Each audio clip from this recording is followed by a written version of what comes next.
KDM dibilang banci oleh orang ini. Mana nanti akan saya tampilkan. Di sisi yang lain, saya juga menemukan video KDM tengah wawancara. Itu langsung menyindir orang-orang yang disebut elit itu yang suka nyinyir, yang suka protes kepada beliau. Dan Kang Deddy tegas bahwa apa yang dia lakukan selama ini tentang kebijakan-kebijakan yang dilakukan selama menjadi gubernur adalah untuk membela masyarakat Jawa Barat. Khususnya masyarakat-masyarakat kecil.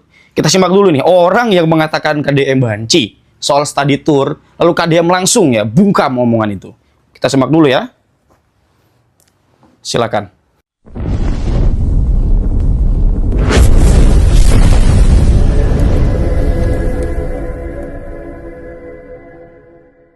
Yang kita terima selama ini adalah pihak sekolah, baik swasta ataupun negeri yang memang komplain terkait adanya kebijakan itu. Gitu. Kebijakan larangannya berarti ya? Berarti mereka ingin mengadakan? Iya, mengadakan. Justru kalau yang penolakan tidak ada. Maka dari itu sebenarnya jadi dari mana kira-kira ini KDM tiba-tiba mengatakan bahwa orang tua merasa diberatkan, kemudian harusnya tidak ada wisuda di level SMA? Ini yang ingin saya sampaikan. Kita jangan sampai TikTok beliau ini dijadikan dasar hukum.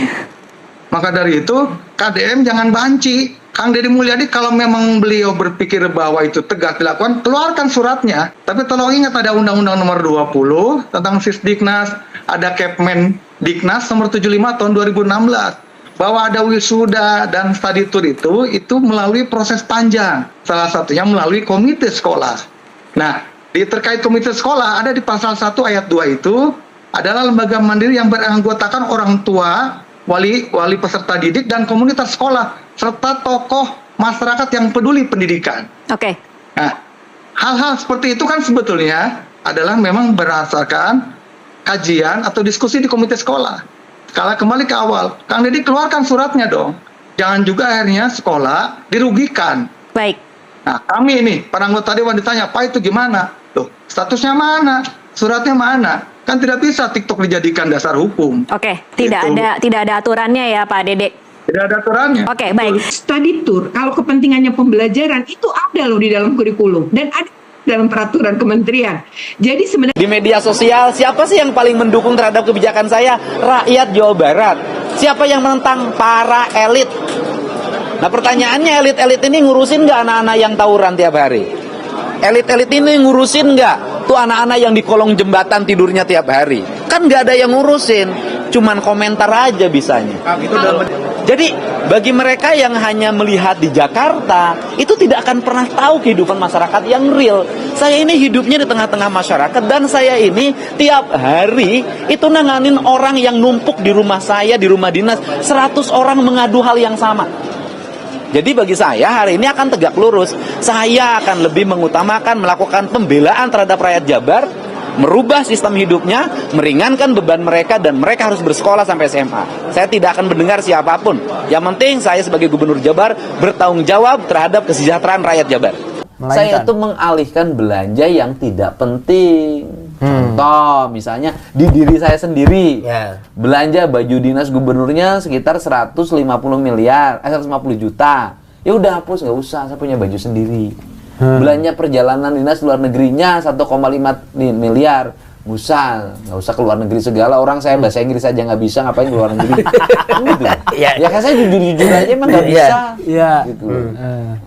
Bisanya cuman I love you so much gitu. Sama how are you lah ya. Pokoknya how are you gitu. Fine gitu. Nah kemudian yang ketiga, belanja perjalanan dinas dalam negeri 1,8 miliar. Ya udah deh 1,9. Oh ya, 1,9. Udah deh sisain aja sekitar 700 buat saya, buat perjalanan dinas saya. Udah, itu kan dikumpulin hampir 2,2 miliar tuh. Ya udah ini untuk bangun rumah rakyat miskin. Saya bilang kan hanya geser-geser aja, nggak ada dikurangin.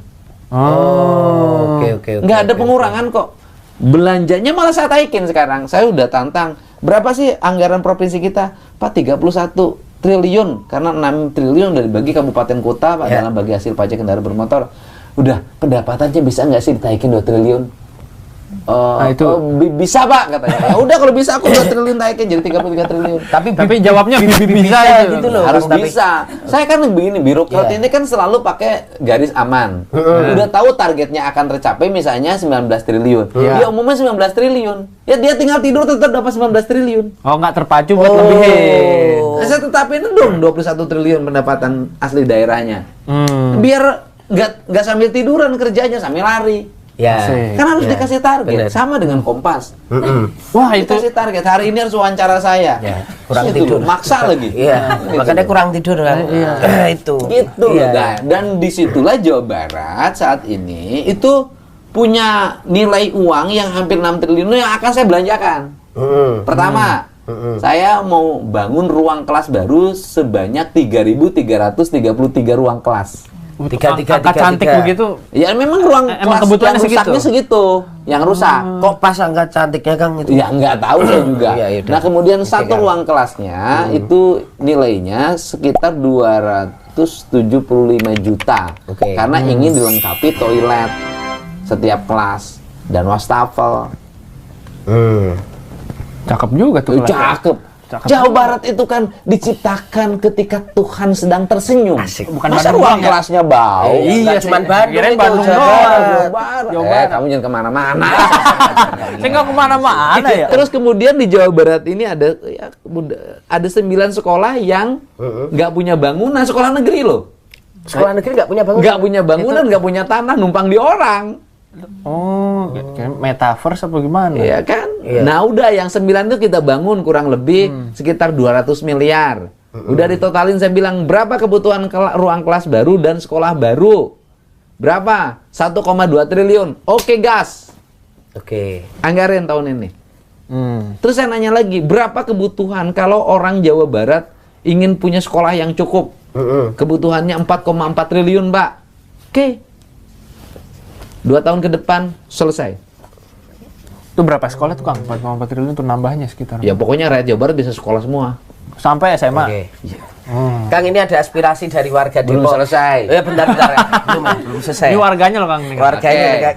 Terus saya bilang bangun apa lagi? Jalan. Oke. Berapa kebutuhan jalan di Jawa Barat? Yang jalan provinsi loh. Dan kewajiban kita 4,7 triliun. Oke. Tahun ini 2,4 triliun. Sisanya tahun depan. Jadi tahun depan itu 2026. Seluruh jalan provinsi Jawa Barat sudah berbeton, berhot mix, lebarnya 8 meter lebih sampai Oke. 9 meter.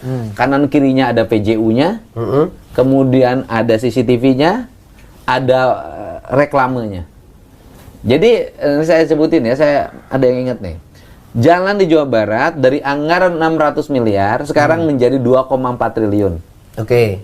Ruang kelas baru dari 60 miliar menjadi 1,2 triliun. Buset. Pemasangan jaringan listrik untuk masyarakat yang tidak punya satuan sambungan listrik itu dari 6 miliar menjadi 350 miliar. Oke. Rumah rakyat miskin dari 20 miliar itu menjadi 90 miliar. Irigasi dari kisaran 60 miliar menjadi 600 miliar. Ya, mudah-mudahan nanti lagi dikaji. Dan kemudian PJU yang kisaran dulu anggarannya sekitar 7 miliar, sekarang menjadi kurang lebih 600 miliar. Buset. Jadi terang nih Jawa Barat. Silo banget astronot. Iya, Astronot ini, susah. nah Kang. itu angka 6 triliun itu akan dibelanjakan untuk kebutuhan publik itu. Dan itu bisa kita ingin mengejar target pertumbuhan ekonominya 8% itu. Kan sekarang 5,8 nih. Ya. Dari mana mendongkraknya? Kalau bangun rumah rakyat miskin standarnya dirubah dari 22,5 juta menjadi 50 juta. Orang di desa kerja. Ya. Ya. Bangun irigasi orang pada kerja. Bangun jalan orang pada kerja. Lapangan kerja RKB semua tuh. orang pada kerja. Infrastruktur publik dibangun, ada gerakan ekonomi di mana orang pada kerja. Jadi ekonomi Jawa Barat tidak dikuasai oleh beberapa orang. Beberapa orang tuh misalnya kalau anggarannya hanya untuk IT terus yang nguasainya beberapa orang dan tidak menjadi regulasi publik. Ya. Maka saya bikin menjadi infrastruktur. Gitu loh. Multilayer effect-nya yang dikejar. multiplayernya. Warga jadi kerja semua. Jadi di bawah kan juga rodanya gerak. Iya. Itu yang Ya kalau saya kan orang desa ya. Jadi menurut saya ini loh kebutuhan warga Jabar. Toilet. Menurut warga Jabar masih banyak yang di pinggir Helikopter. sawah, di depan rumah, di selokan kecil. Saya nggak mau tahu tahun ini harus bersih. Jabar bersih, ya Kan harus tertata. Terus kita juga sudah lihat premanisme muncul. Ormas mulai berhadapan dengan investasi, percaloan tenaga kerja, rebutan limbah, rebutan lah. Udah saya sampai hari ini buka buat alokasi untuk namanya Gerakan Jabar Manunggal, yaitu membersihkan geng motor, membersihkan premanisme. Oke. Ya. Gitu, menurunkan angka kriminalitas. Ya. Ini kita menjadi sebuah gerakan, termasuk nanti akan dimasukkan kurikulum wajib militer pada pendidikan menengah di Jawa Barat. Wajib militernya gimana tuh, Bang? Wah, ini menarik ini. Pembentukan kebangsaan pada anak-anak SMA. Ya. Dia ngerti, ya itu tadi. Dari sisi fisiknya ngerti baris berbaris di fisiknya Ya. Dari sisi pikirannya ngerti sejarah, ngerti kebudayaan, ngerti ekologi, ngerti bagaimana masa depan bangsa. Bagaimana disiplin sehingga nanti Jawa Barat zero tawuran. Zero tawuran. Nanti Jawa Barat zero obat-obat terlarang. Kang, tapi kan udah ada pramuka, ngapain harus ada militer ini misalnya? Bapak hari ini pramukanya yang ngelatihnya hampir nggak ada sekarang. Makanya terbatas juga Ya, terbatas sudah nanti tentara yang ngelatih. Wah, Polisi. Lah, Kang, satu Baru nurut. Tadi Kang Deddy kan nyebut soal premanisme.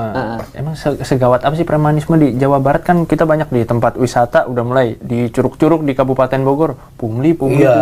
Ya gawat, Bapak yang ngomong gawat. Saya tanya seberapa gawat. Parkis bus, gocap, cepek.